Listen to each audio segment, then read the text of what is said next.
new Aston Martin Vantage, a legitimate 911 rival. You're looking at the all-new Aston Martin Vantage, the cheapest, most nimble car the brand currently sells. We've spent a lot of time with this car. We've driven it in prototype form in Finland, on an international launch in Portugal, and now we've had a go of the new Vantage on UK roads, too. So, what's the first all-new Aston Martin Vantage production car in 13 years like, and is it worth buying? That's £120,900 question we're about to answer for you. Keep reading for the full car review of the new Aston Martin Vantage. Valkyrie and Vulcan aside, Aston Martins have followed a fixed, albeit classic, styling formula, but the new Aston Martin Vantage moves away from it completely. Where you'd usually find a chromed grille, the new Vantage has an aggressive, angled snout, framed with unfussy, compact lights. Some say the front end looks MX-5-ish, but it still strikes a rare balance between muscly aggression and whiskey and Diet Coke dropping beauty. Shame about the number plate. Around the back, a shimmering line of rear lights echoes the same Aston Martin signature line as the grille, and jutting shoulders make it poised and muscular, even at a standstill. The interior, however, is a little less refined. It's far less elegant and classic than the rest of the car, with endless rows of switches and shapes which don't seem to me designed with ease of use in mind. When you first sit in the car, it can be a little overwhelming.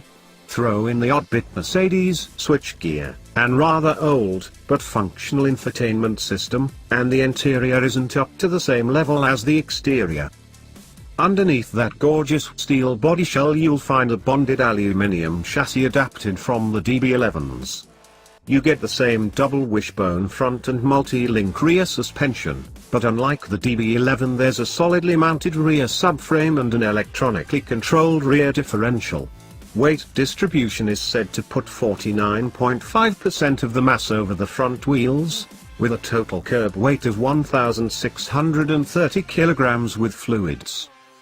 The bonnet seems to go on forever, but the good news is that the 4.0-litre twin-turbo V8 with 503 bhp/505 pounds-foot inside the Vantage is mid-front mounted, so it won't feel like a nose-heavy GT car. The new power plant is mated to an 8-speed auto arranged as a transaxle. 0 to 62 miles per hour takes 3.6 seconds, and there's a 195 miles per hour top end.